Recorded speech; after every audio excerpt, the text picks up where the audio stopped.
So this is the recreational trails grant application. Now, you may have noticed that I put it under 2023 and they call it 2024. That's because that's when they're awarding the projects. But in my mind, I'm applying for it in 2023. So, you know, if you want to call yours 2024, that's fine. But I find it easier to think about the year as the year that I applied for it, not the year that they're awarding it to me. And so this form is going to ask you your club information, who the project administrator is, who attended the grant session. So we talked about this last week, that in order for you to be considered for an RTP grant, you need to attend an RTP class given by the Trails Bureau. And there are two of those coming up later this month. So you need to go on the Trails Bureau website. There's two being held in Concord and one being held in Lancaster.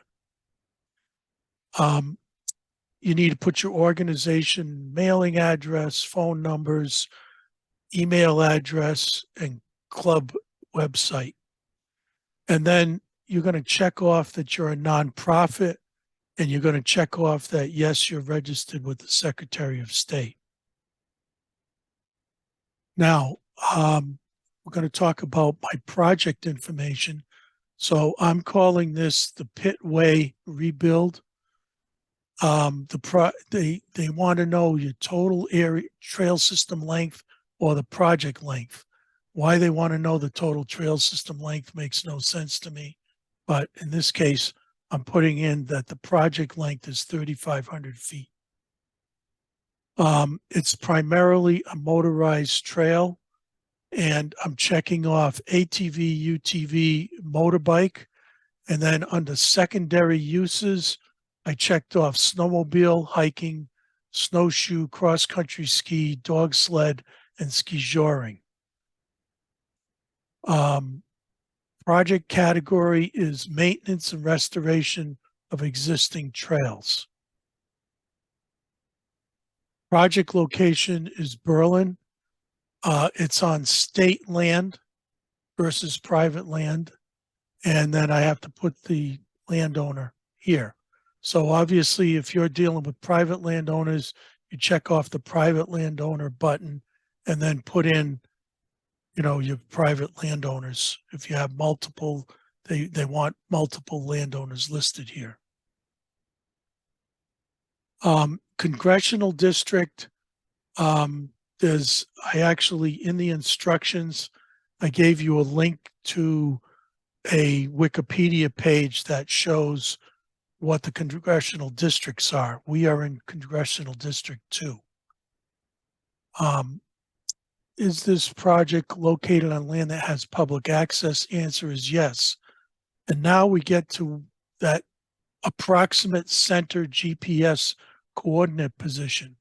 So you remember I converted from a hours, minutes, and seconds to a decimal lat lon. And so this is, I just pasted in the numbers from that conversion program that I showed you a little bit earlier.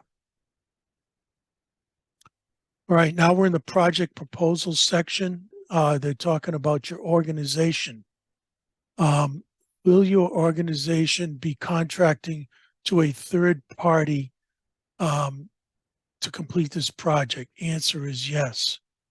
Will your organization be working with Youth Service Corps? Answer, no.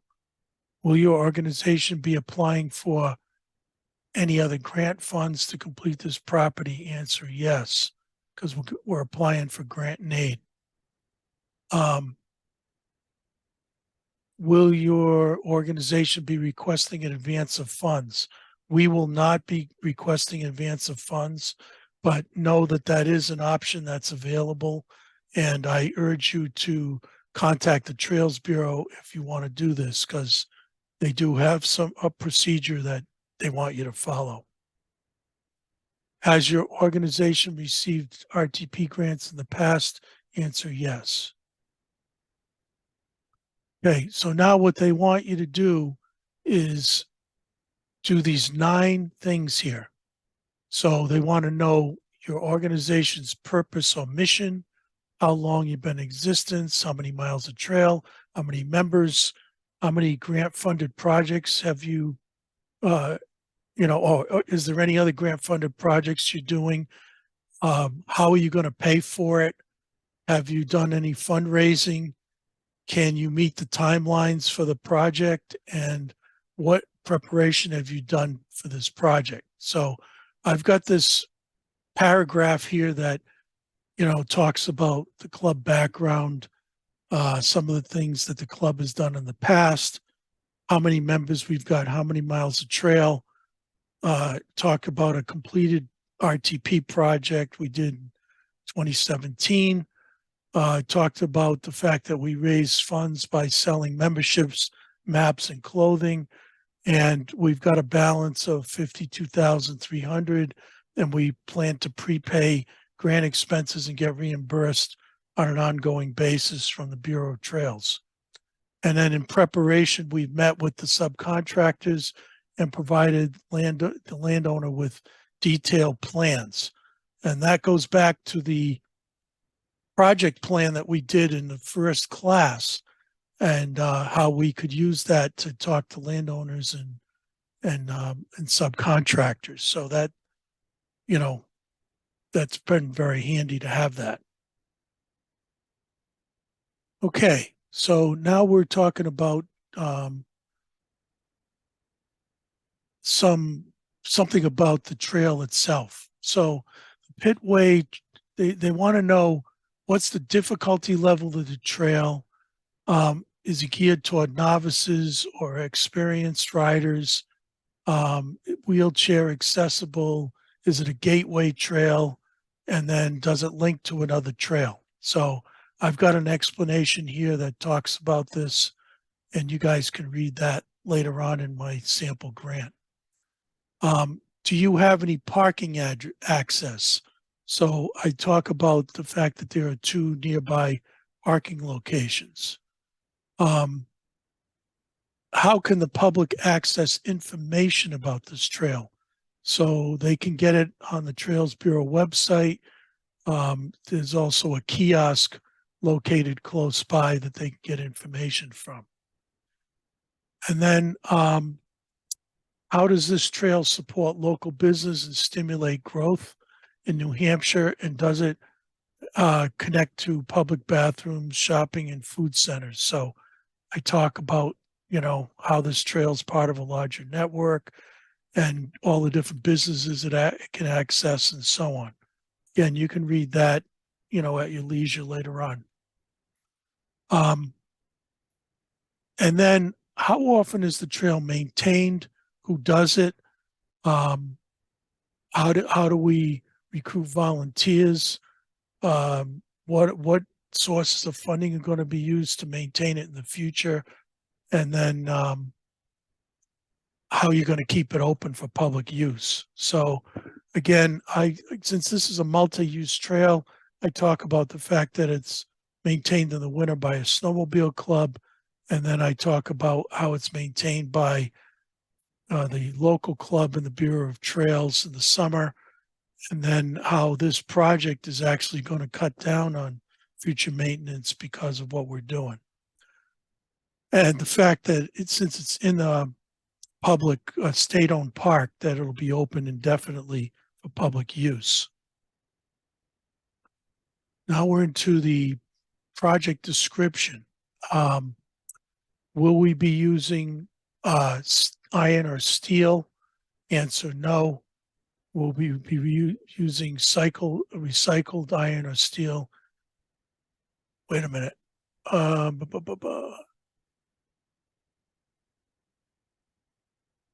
Yeah, so the answer on this is no. Answer recycled steel is no. And then are we going to be adding or replacing any gates? Answer no. Are we refurbishing any bridges? In this case, answer no. Are we doing any culverts? Answer yes.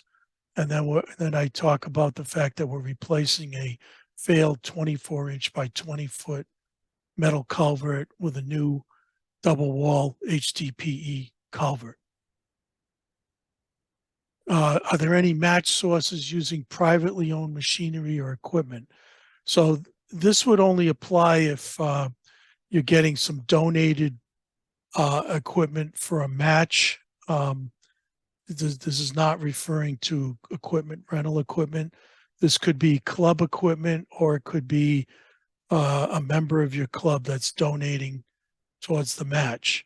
Again, if you're doing this, I would talk to the Trails Bureau about it to make sure you're doing everything according to the book as far as this match goes. Category C projects, these are equipment purchases, and that is an area we're just going to be skipping that entire section. Category G is educational projects. Again, we're skipping that section. So we're down to section 3, project description. They basically want a nice detailed project description. So you can see I've written one here. We don't have to go through it in detail. It's something you can read later on, but you know, try to write at least a few paragraphs for this, because they do look at this carefully. And be sure to mention what you're doing to meet the best practices guidelines. So in this case, hay bales will be used to slow water flow in the ditch lines. All disturbed ditch lines will be seeded with conservation mixed grass seed. Very important to mention that in your description. Section 4, environmental and cultural analysis. Have you performed the Natural Heritage Bureau data check? Yes, we have.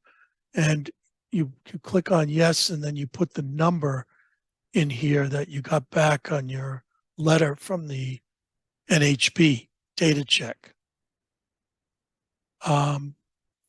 Was there a hit? In this case, no, there was no hit. But if there was a hit, you need to check yes, and then you need to attach whatever commentary came from Fish and Game or the NHB folks regarding that.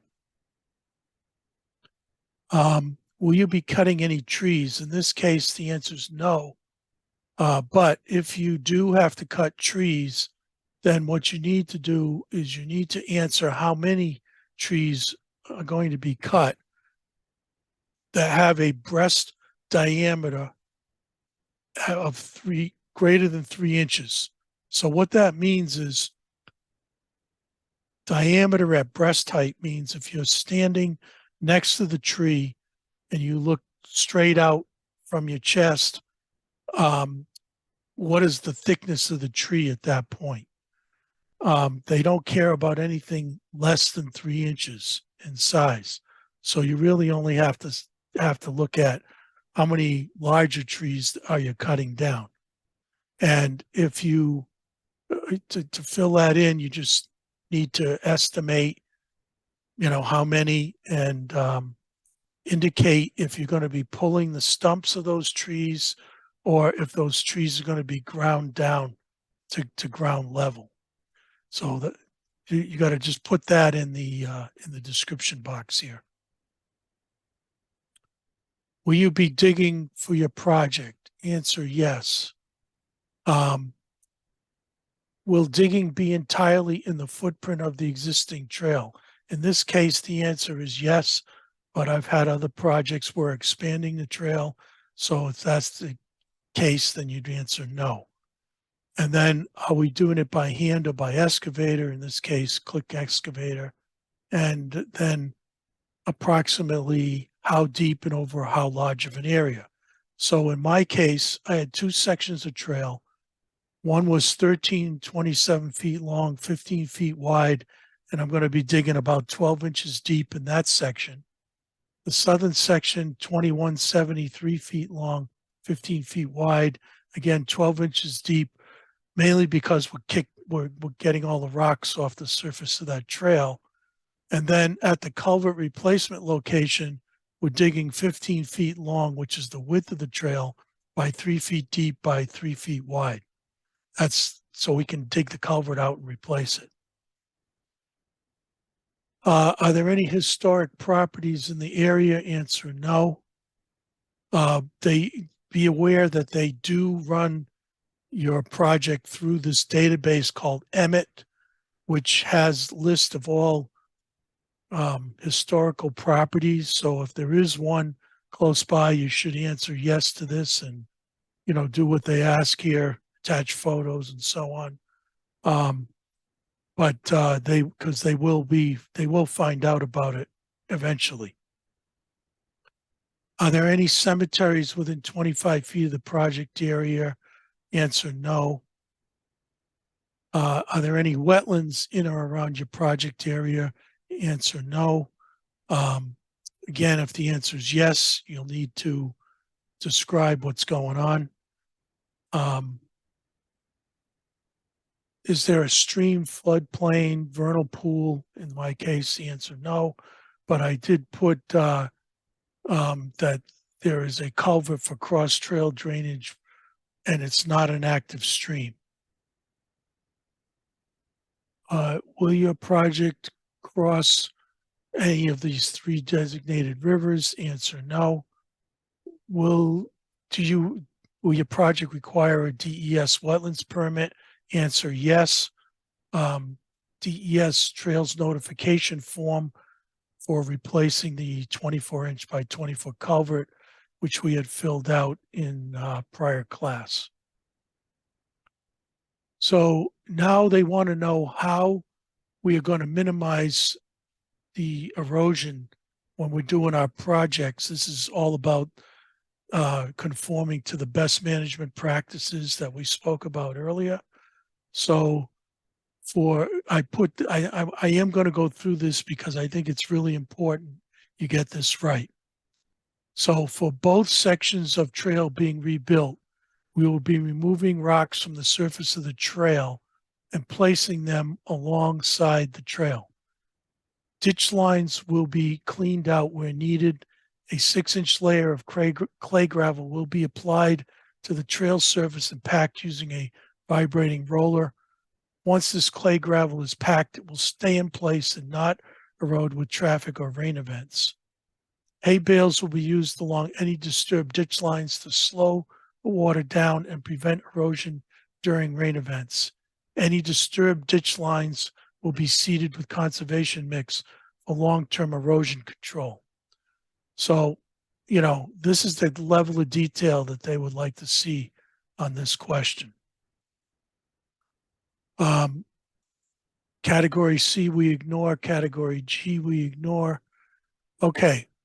Now, these are the attachments that are needed for the application.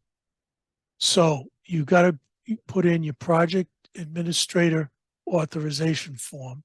We're going to go over that in a second. We got to do budget detail spreadsheet. We got to do signed landowner permission forms. We already got our Natural Heritage Bureau form because we did our data check already.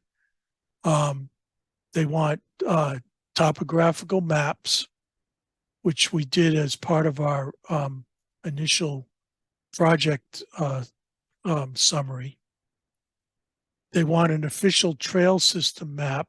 This can be something that, is just a hard copy map that you can mark with a magic marker. They want 2 full hard copies of all photos. And so they want at least 2 photos for every project. They really would like more than that, but, I've gotten away with 2. And then when you go to turn this in, you need 1 complete hard copy of the original application and attachments mailed in to the Trails Bureau. You also need an electronic copy. And some of these things, they want multiple copies. So let me go through this. If you look at the NHP report, the NHP data check report, they want 2 full hard copies. So that means that when you create your hard copy, you need to print out 2 copies of your NHP report. Same thing on topographical maps. You need 2 copies of those. On the photos, they want 2 copies of those.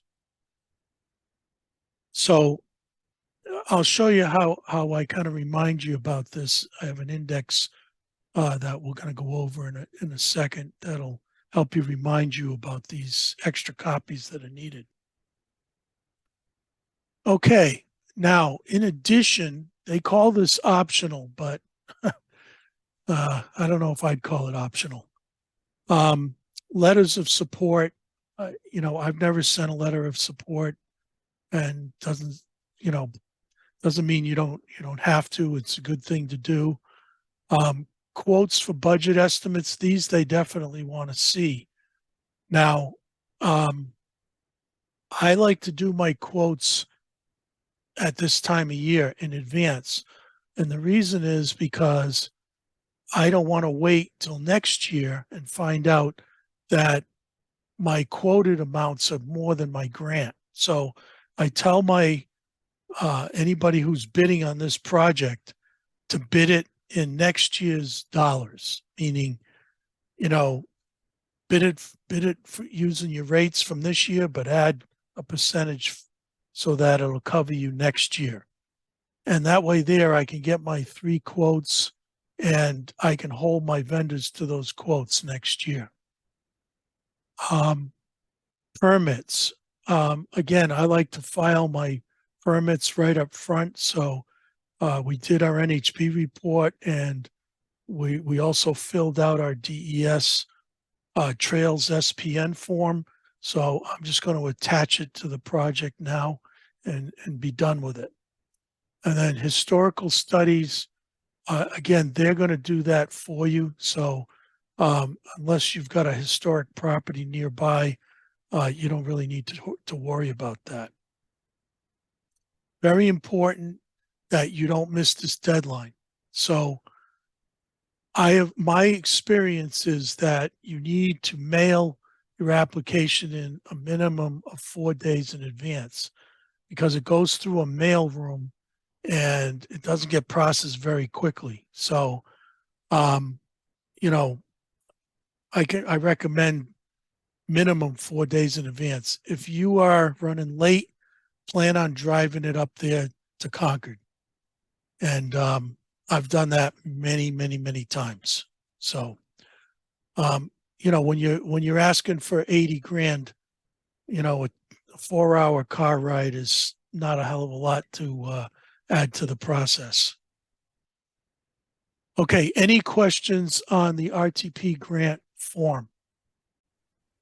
I have one question, Larry. Back on the part where it was the project info of whether it was on public land or who could traverse it.